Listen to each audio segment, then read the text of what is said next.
Ein Deutscher hat sich in Island seine eigene elektronische Goldgrube gebaut. Er produziert Bitcoins. Wenn man 10% Rechenleistung hat, dann hat man selbst $200.000 täglich. Warum ausgerechnet Island? Wofür sind Bitcoins gut und kann man das auch in Deutschland machen? Unsere Recherche beginnt mit dieser unscheinbaren Halle. Niemand weiß, wo sie steht. Aber hier soll es um richtig viel Geld gehen. Nach tagelanger Suche im Netz finden wir eine Kontaktfrau. Sie sagt uns, dass wir nach Island fliegen sollen, 2.500 Kilometer entfernt im Nordatlantik.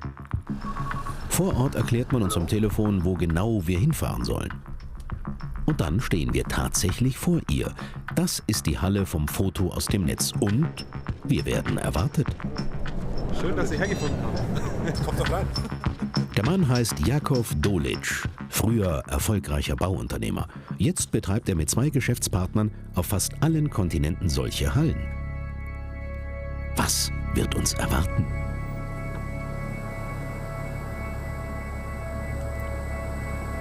Sieht aus wie in einem Science-Fiction-Film.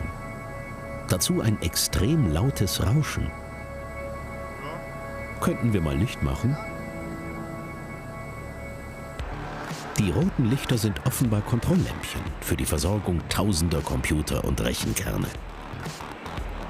Das Rauschen kommt von riesigen Ventilatoren in der Decke.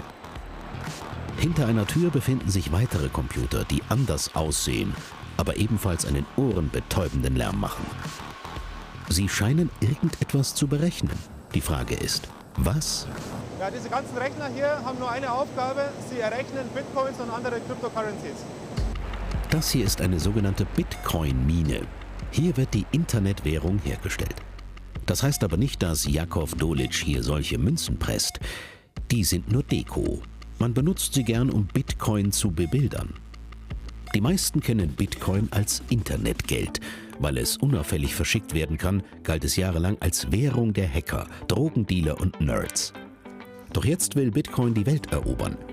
In den USA entscheidet die Börsenaufsicht darüber, ob Bitcoin auch in einem sogenannten Fonds gehandelt werden darf.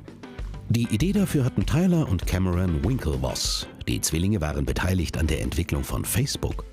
4 Jahre lang haben sie an ihrem Bitcoin-Fonds gearbeitet. Aber was hat diese Bitcoin-Mine damit zu tun? Wie kann man hier Geld verdienen? Und geht das auch in Deutschland? Schauen wir uns die Halle nochmal genauer an. Zum einen stehen hier meterhoch aufgetürmt Computergehäuse mit speziellen Rechenplatinen.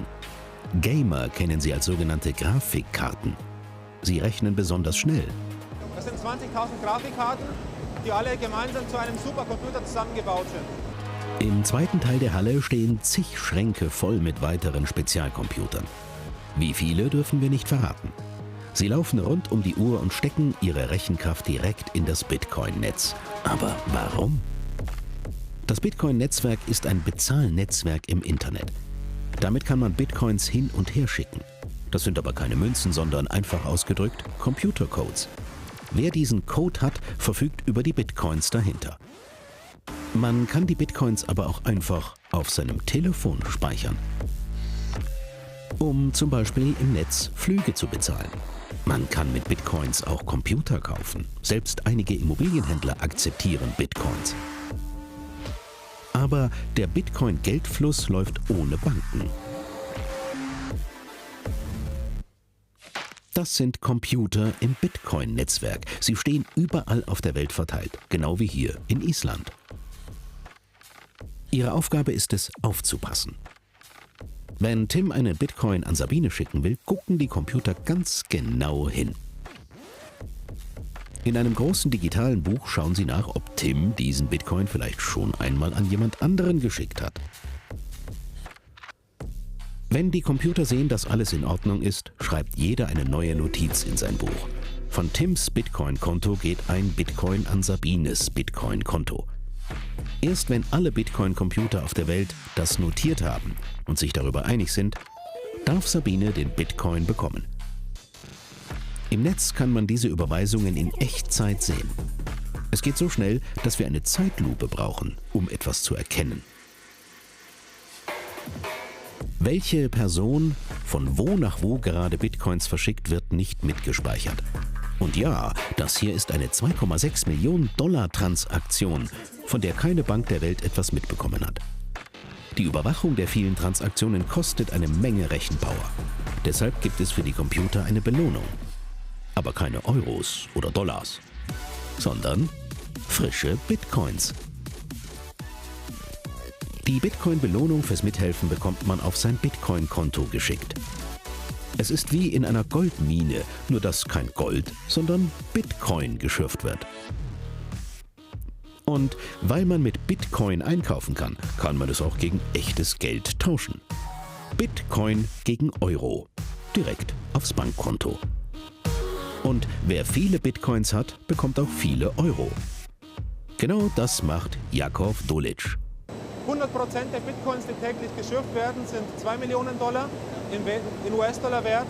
Und wenn man 10% Rechenleistung hat zum Beispiel, dann hat man selbst 200.000 Dollar täglich. Abzüglich immenser Stromkosten, dazu kommen wir noch.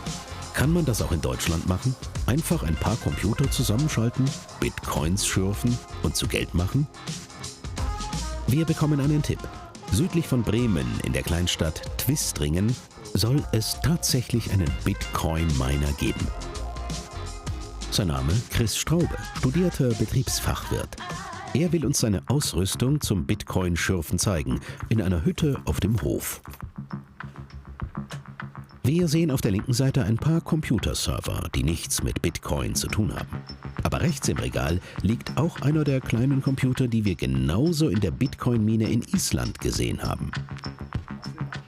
Chris zeigt uns die kleinen Prozessoren, die die Bitcoin-Berechnungen durchführen. Vom Prinzip, das sind das doofe Computer, die nur diese eine Aufgabe können, dafür aber unheimlich gut. Aber Chris' Bitcoin-Computer läuft nicht. Wo ist das Problem? Der Strompreis ist beim Bitcoin-Mining ein wesentlicher Punkt und bei den Verbräuchen, die diese Geräte erzielen, ist es einfach nicht machbar. Ein kleiner Bitcoin-Computer verbraucht halb so viel Strom wie ein Staubsauger rund um die Uhr. Natürlich generiert er im Gegenzug Bitcoins, aber für den Einzelnen bleibt immer weniger Bitcoin übrig, weil immer mehr Miner etwas vom Kuchen abhaben wollen. Die Stromkosten haben Chris' Bitcoin-Gewinne aufgefressen. Für deutsche Haushalte ist der Strompreis für Bitcoin-Mining zu hoch. Aber für Chris ist Bitcoin nicht zu Ende. Er betreibt eine Bitcoin-Website und handelt auch mit der Währung.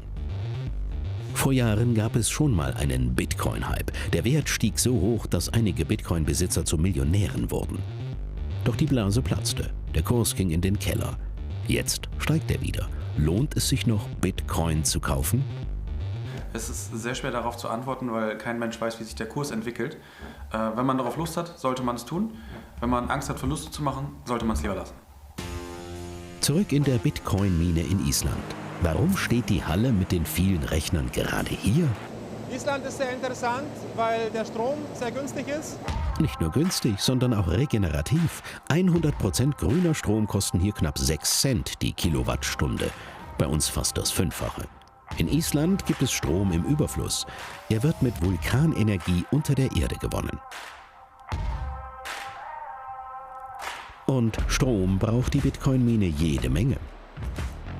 So viel, dass die armdicken Versorgungskabel fühlbar warm werden. Die Halle hat einen Stromverbrauch von 2 Megawatt, so viel wie ein größeres deutsches Dorf. Aber das hier ist nur eine von mehreren Kryptogeldminen, die Jakov Dolics Mining-Firma auf der ganzen Welt betreibt. Wie viel Geld verdient Dolic mit dem Bitcoin-Mining wirklich? Man verdient Geld damit, ja. Gibt es eine Zahl? Die würde ich ungern sagen, aber ich kann Ihnen sagen, was wir Strom bezahlen insgesamt im Monat, also für alle Datenzentren weltweit, das sind ungefähr 2 Millionen Euro im Monat. Nur Stromkosten. Der Gewinn könnte also im Millionenbereich liegen. Was viele nicht wissen, Kryptowährungen boomen. Es gibt mittlerweile mehr als 650 von ihnen. Einige davon werden auch in Island errechnet und werfen stattliche Gewinne ab. Auch Banken haben Blut geleckt. Sie arbeiten mittlerweile an eigenen Kryptowährungen, mit Bitcoin als Vorbild. Vielleicht werden wir in Zukunft also die Bitcoin-Technik nutzen, ohne es zu merken.